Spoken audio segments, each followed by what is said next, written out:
seal of approval on it. You drop into Rainbow Restaurant, it's got the fastest drive-in service anywhere and the bestest breakfast that you'll get anywhere. We're on both of them now, Bob. What? We're on both of them now. We're what? We are on both of them now. I don't have to say that again for this channel, do I? No. You must say it all word by word just again? say however you want to. I had us broadcasting on the wrong channel. It ain't easy being chief engineer Right. and major personality all at the same time. You know, God, when I came back yesterday after camping out and getting up yesterday morning, there was one of our highway patrolmen sitting there. He's in the right of way, but he's sitting right in front of my place of business. Yeah. Was he fee grabbing? I mean, was he patrolling? Huh? Was he patrolling? He was trolling for a fee, I'm sure. And he sat there a little bit, and I was going to go out and tell him. I said, look, we got enough law enforcement officers here without you boys invading us. I said, we've got more law enforcement officers per capita here in this county than you have just about You anywhere. told him that or just wanted to tell him that?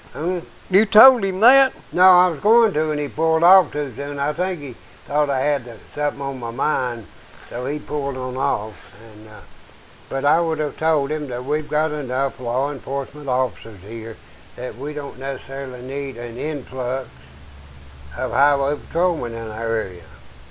And I don't think we do, really. Folks, you can't move without there be some law enforcement officer either meeting them or passing you or riding behind you. I mean, beatest thing I've ever seen. Yep. I'm still learning on how to operate a television station, so we've been broadcasting on, we always do 2 channels, sometimes 3, but 2, try to do 2 every time. And if you will go to thefolletnews.com and go to the UGTV tab, you get 2 opportunities. I just wondering one. Yep. But if you want to call us, call us. If that fella that lost his dog on I Street happened to be watching, if you'll call me, I've got a number. It might help him track down his dog. I don't remember your number, sir. And it may be the wrong dog, but I had a guy call me today about it. That's right dog, wrong fella. It could be that. You get you a new dog. That's about the truth. But if you will go to thefolletnews.com and click the UGTV, not the videos part, but the UGTV tab, the videos, you can see what's already done. But if you'll do that, you get 2 shots. You can pick out the best picture and the view you like the best. And sometimes when one ain't working, the other one is. Or if there's a commercial on one, there's not a commercial on the other one. But we got this down to science. We just ain't figured out the science part Yeah, yet. there you go. But one thing we have figured out, the Rainbow Restaurant has got good food. I said that right. And we got good buffet also. I failed to mention the buffet. Well, I didn't. Did you mention it already? Oh, yeah, you did, didn't you? Yeah, I was there. I was there On one of concentrating. them channels, you want me to do it again? No, Mark? no, I was concentrating on something else. What else have you advertised while I wasn't paying attention? Oh, there's many, many things going on in this place. You know, before we do another advertisement, I want to get on the subject of the guardrail that they were going to put up out here to block entrance into the scrapyard. Yep. I cannot believe how unimaginative and dogmatic our politicians are. In all honesty, if I were going to choose a place to put in a scrapyard or an industrial operation or anything of that nature, Toe String Road would be it. The only disadvantage is the railroad track that you have to cross. Well, railroad track, you know, there's a way to cross it, you know. And but the only thing the railroad track does is, you know, when they were trying to make La Follette the scenic capital of the southeast, Yeah. they forgot one thing, that they had a railroad track running right down through the middle of it. And But back to the Tow String Road deal. Rather than closing off the parking there, I forget the name of that road. Lawson Road. You know, what's the company that owns Rock Quarry? Rogers. Rogers Group owns all that land on the right. Mm-hmm. Why not, instead of putting a guardrail up there to narrow the road, won't they go in there and make a broad industrial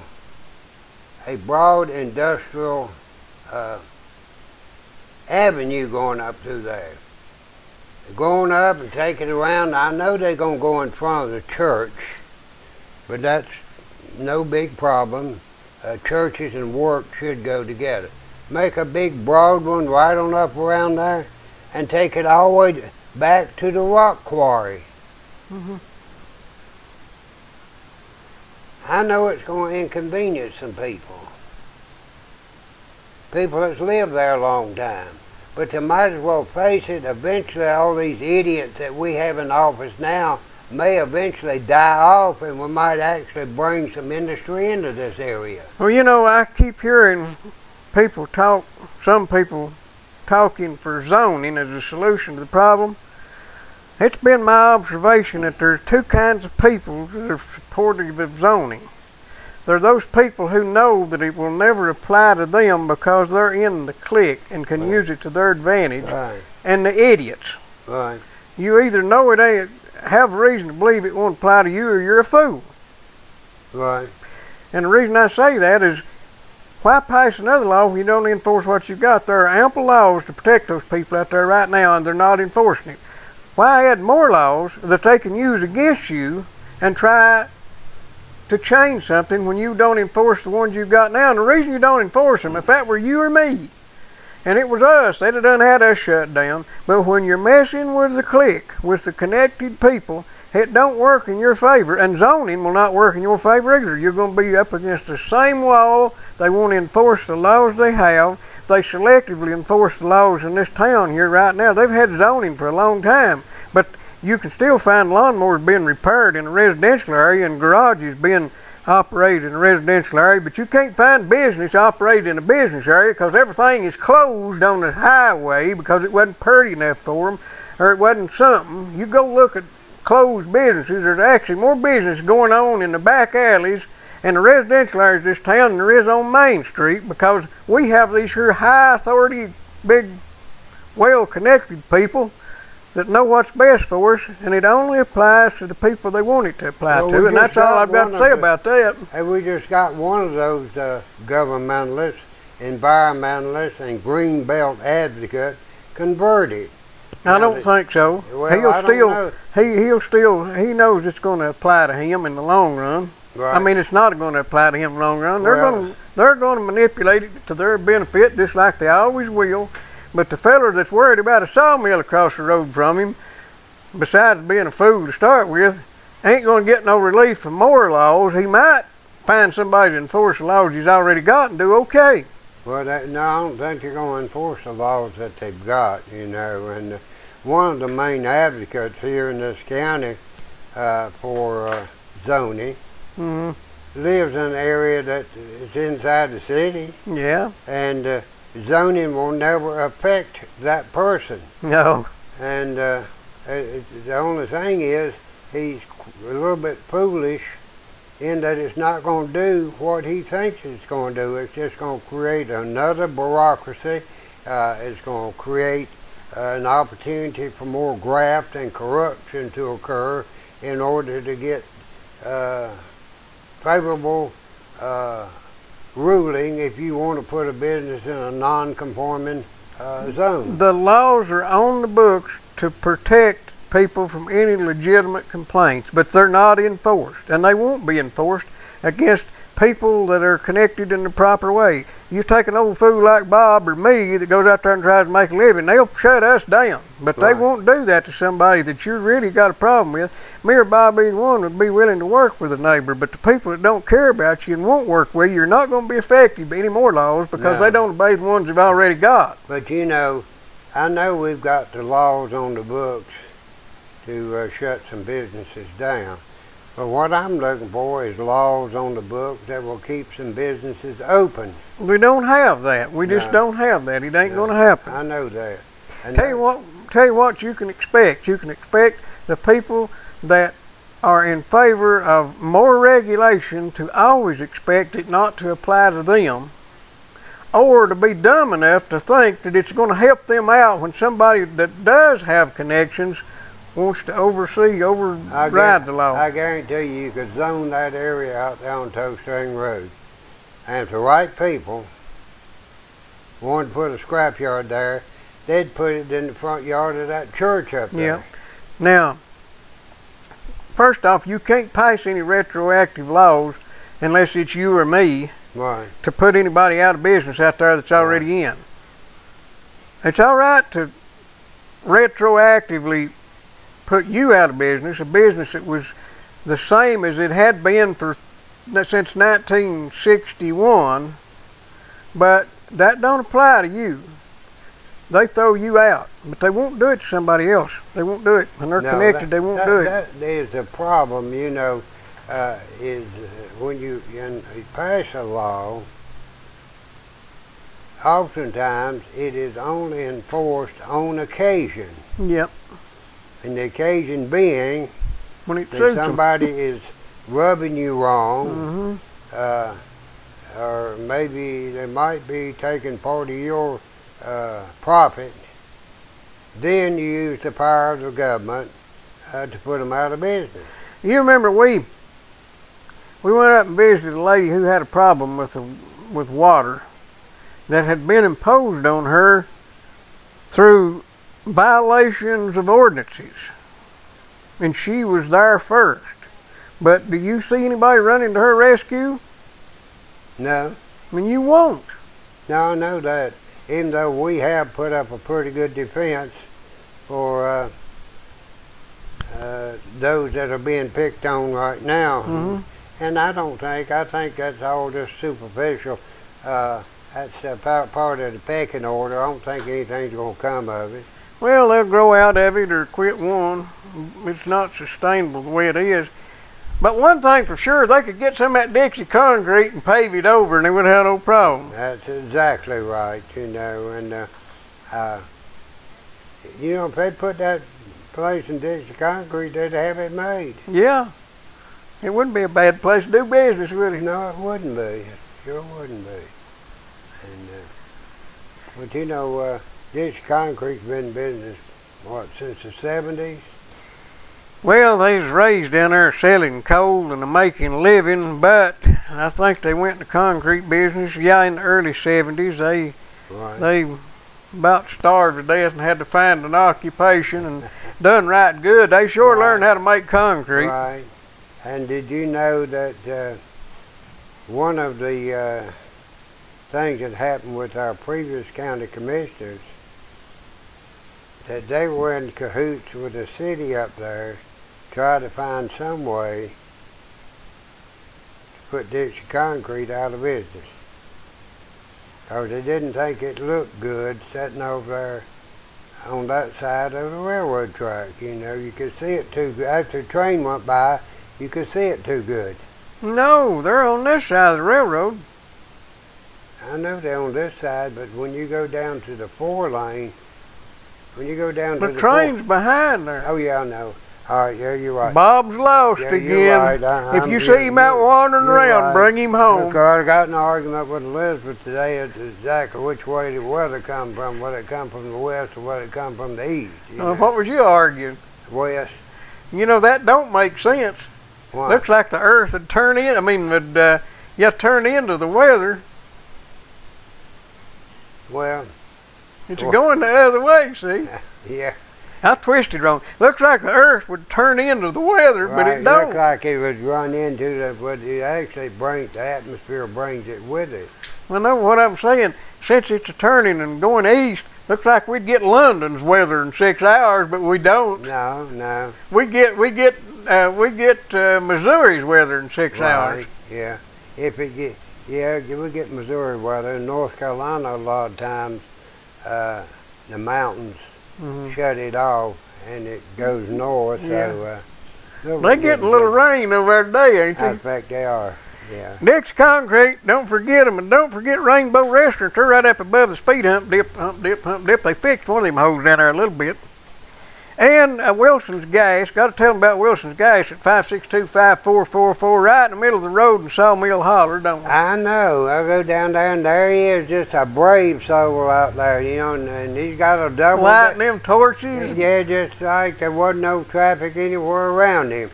And he's out there blending that propane gas. So summer blend?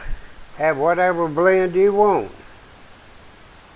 He would fit in good with the California crowd because he could blend that thing just whatever they want for the pollution they want. Yeah, they could just pollute it real good. We're going to have another continuation of the Fraterville commemoration at 40 minutes after 7:40. We're going to run a video. It'll be on one of the screens. I just went off of one too. Something happened. Good thing we got a backup tonight. What's going on here? My camera go dead? Huh. Well, it's just hard to say really, but I guarantee you, you're talking about a backup. If you got a problem with your driveway, or you need field dirt in your yard, you need some landscaping done, and you need some mulch brought, or whatever, you need to call Ridge Runner Trucking Company. That's 871-2410. And you call Mike, he'll bring you gravel, he'll bring you mulch, he'll bring you topsoil, or he'll just bring you whatever you need in those big old blue trucks, and he'll take care of you. You can reach him, you can buy your gravel off a Ridge Runner Trucking Company, cheaper, have it spread correctly, and if you call the quarry itself and had them to deliver it. And if you'll call Ridge Runner Trucking Company, you'll be mighty proud you did, and you'll be very, very satisfied with the way they spread the gravel. So, folks, we're back on the air with both channels again. I don't know what's going on tonight. There ain't nothing going just exactly right, but just keep in mind that this is a low-budget operation. We're a couple of low-budget guys, because every time we get in the business, we can make any money, somebody closes us down. All right. Well, Bob and Ronnie on the UG TV. Hello, Bob and Ronnie. How you doing? Oh, pretty good. How are you? That sounds like Akbar. Akbar. This is Akbar. It's been, what, a couple weeks or something? Well, yeah, at least. I get the time mixed up, you know, what with the weather and the rainy days and the sunny days, you know, it's all crazy. But I was going to call you, though. I heard something about our government around here trying to put a railing up at the new metal, at the, what is it, the metal recycling place? Yeah. You know, they call me and want to know the phone number out there all the time. They think I'm supposed to know everybody's phone number just because I used to want yours, Bob. Yeah, they're trying to put a guardrail up out there. Why would they want to do that, though? I mean, from what I've heard, they are trying to keep people from turning into the road to go up there and having to make them turn around and everything. That is not very good for business. Because they want to pretend like they don't have any laws to do what they're wanting to do, and they want to make up some new stuff. Oh, goodness gracious, that is no good at all. I mean, it is a business, and I do not think that they should be able to just do stuff like that. I mean, it is giving jobs to other people, and I do not understand their logic on this. Well, you will if you stick around long enough. Live long enough. Quite some time. I've seen a lot of things, but this is very new to me. Goodness gracious. But along that line, though, I heard also that somebody told me about Mr. Scott Stanfield. Maybe said something, and I was just going to ask, did he say something about scattering nails in front of the place? That was reported. Away business? That was reported in one of the local papers. Oh my goodness, that is not very good. If he is trying to make the business bad as well, then we are just going to have to do something about this, because you know you have to have the free business, and the jobs are not very plentiful. So this is not a good thing. I am very concerned. Well, you may end up having to relocate. You might find you can't make an honest living around here. No, it is okay. I live off of the oil money that my father has. He just gives that to me, and I run a small business outside of the county. Well, that's good. I hear you own a little bit of that Facebook stock. Yes, just a little bit. It is Yeah, they sold you, didn't they? Sold it to you high, and now it's gone low.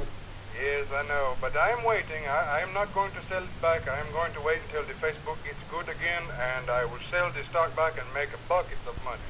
Well, that's good. A couple of million here and a couple of million there, and pretty soon it adds up to real money. Yes, yes, indeed. But I'll tell you one thing. American dollars are much different from rupees. It is very confusing sometimes. Well, you might ought to invest in ruples instead of rupees. Ruples or what's yen? No, that is a horrible currency. Those crazy Bangladesh people, they don't know what they're talking about. Okay. I thought they had them in But, Russia. I was just going to call and give you a little bit of trouble, you know, like normal. Well, we appreciate you calling. Call us again. We'll be on tomorrow night at 8 o'clock. Okie dokie. And I have to say one thing. Yep. A lot of people have been asking me about the Mariska Hargitay that I say at the end of the calling when I make. And I just wanted to tell everybody that is listening that Mariska Hargitay means peace be with you. It is a small Indian prayer from my country, you know, India and all, and it is just good wishes for the persons that I am speaking to, you know. We have an Indian phrase from my country too. What's that? How? Oh Lord, Ugh. Ugh. No, that was pre-how. See, I'm part Indian too. I'm as much Indian as the Warren babe up there claimed to be. I'm a lot more. I'm about 4 times more Indian than she is. Do what? Are you the American Indian? Yes, sir. I didn't know there was another kind. Goodness gracious. But You're talking about Debbie Schultz. Maybe get something started. That Warren woman's running. And, No, Debbie Schultz. Yeah, World. Yeah. Elizabeth. Yeah. Yeah. I'm sorry, Akbar. What'd you say? I just figured I'd call and get a little bit of Well, I promotion, appreciate sir, you call. Get the show going. You call back again. I will. Thank you. See ya. Mariska Hargitay, good night. Bye. Yeah. I don't know what all that. Yeah. Elizabeth Warren, yeah. What it is, really, she's married to this Indian. No, Yes, she is. that ain't what she done. She went No, she's married to an Indian. she went in there and claimed to be a minority because her great. I understand that, but what I'm saying is I'm telling you the real reason why Okay. she feels that way. And she feels like she has to have some Indian identity. That ain't it. She done that to get preference for professorship at Harvard. Right, as a minority. Yeah. Yeah. She claimed minority status, and they advertised her as a minority till she got tenure, and then she quit listing herself as a minority. Right. And she said, well, you know, I decided I wasn't going to meet anybody like me. But she ain't no more minority than George Washington. Right. There was a rumor that her great-great-great-grandmother was Cherokee, but it was just a rumor. Then they checked it back and can't find no evidence of it at all. Now, my great-great-great-grandmother was an Indian, Cherokee, and she married Sorrel Lawson and had George Washington Lawson, and George Washington begat Tom, and Tom begat my mother. My great-grandma was an Indian. Not my great-great. Well, we ought to get this listed as a tribal get-together here. My great-grandma was an Indian on my daddy's side, and then there was one somewhere back along, maybe one generation previous, on my mama's side. Welcome to Minority TV, folks. We're going to apply for a grant next week. Welcome to UGG Minority TV. So I got double dipped on the Indian portion. I don't know if my daddy ever had any Indian in him or not, but my mother did. And my brother did, but I'll never pick cotton. Now, I have some aunts, you know, like I say, it was my great-grandmother who was Indian. I have some aunts, the coarse black hair, that, you know, I told you the one that run away and went with the circus. Yeah. You know, they billed her as from India. Yeah. You know, had the star on her, Yeah. and she rode the elephant. Yeah, like But she Akbar. was American Indian Yeah. was what she was, and she looked just like an ending, and she wasn't. They didn't bill her as Princess Who Did You Key, did they? You remember Princess Who Did You Key? She was at the New York World's Fair. Yeah. That's where they got the Hoochie Coochie name. I know. That was one of them P.T. Barnum trumped up deals. By the way, we got 6 minutes here to tell you about Vital Care and Napa and Ridge Runner. Did you do Ridge Runner? Barnum put a new show in on his museum, or whatever you call that thing he was doing, and because he'd get people in there, was to pay a nickel to come in, he couldn't get them out, so he put a sign up that says, "See the egress." Yep. And when he went out, they couldn't get back in. They couldn't get back in. Well, you might want to see the egress, folks, but if you don't see the egress, at least call Ridge Runner Trucking. That'll bring you some dirt and rock and stuff. Right. And 871-2410. Right. And if you have a need for some medical transportation, you know, you see these we can get anything hauled. Ambulances are flying up and down the road with the parts falling off. You know, if you want some good transportation, and I'm not saying you won't get no better people, but you'll get more reliable equipment. I'm not saying anything. I love your ambulance drivers, your attendants, and that sort of thing. They're good people. They're good attendants. And the mechanic does the best he can. We just need a little bit better management, I think, or less management, something on what it is. If you call Vital Care Medical Transport, that's 562-9370, and they'll get you there in the finest of style. You know, they've got over 40 years experience in the ambulance business. They've accept all forms